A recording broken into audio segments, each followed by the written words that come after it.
adaptarse, ¿no? Creo que había que adaptarse a todo lo que nos encontramos.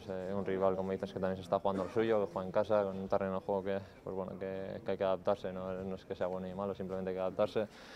Y el equipo lo ha demostrado, ¿no? Ha demostrado que quería ganar, que no veníamos a especular. Primera parte de, pues bueno, no miedo, pero un poco de precaución, y la segunda parte, pues conscientes de que podíamos ganar, hemos ido hacia adelante y han salido bien las cosas. Al final, por muy bien que hagas las cosas, si al final no entra la pelota y ellos te marcan, te quedas fuera, pero confiamos en lo que hacemos y al final salió bien. Sí, porque creo que hemos merecido en ocasiones que llegase antes ese gol, pero lo importante es que el grupo gana, que el grupo está contento por conseguir un objetivo que desde el principio hemos trabajado para ello, y pues bueno, ahora esperar hasta febrero y ver qué pasa. Bueno, pero al final lo de siempre, el árbitro puede equivocarse, está claro que hoy nos jugamos mucho, pero es importante para todos ganar y hacer un partido como hemos hecho hoy.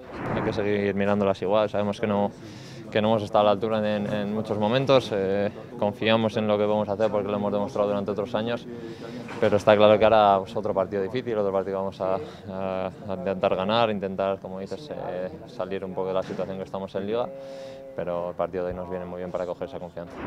Nosotros estamos evidentemente el día a día dentro, ¿no? Sabemos lo que supone cuando las cosas no salen, el trabajo siempre está ahí, siempre cada uno de los que estamos, los que juegan, los que no juegan, están remando hacia adelante, y pues, evidentemente cuando no sale bien hay mucha tristeza, ¿no? Al final confías en el trabajo es el que al final te lleva a este tipo de resultados, y evidentemente cuando sale después de un partido como el de hoy, de la importancia que tenía, pues el grupo se alegra y quiere seguir en esta línea. No, déjalo aparcado, vamos a pensar en lo que tenemos que pensar.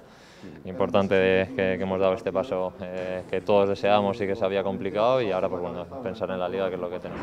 Por eso pues, al final se complicó sobre todo el partido de casa con Zoria. Pero bueno, hay que confiar, ¿no?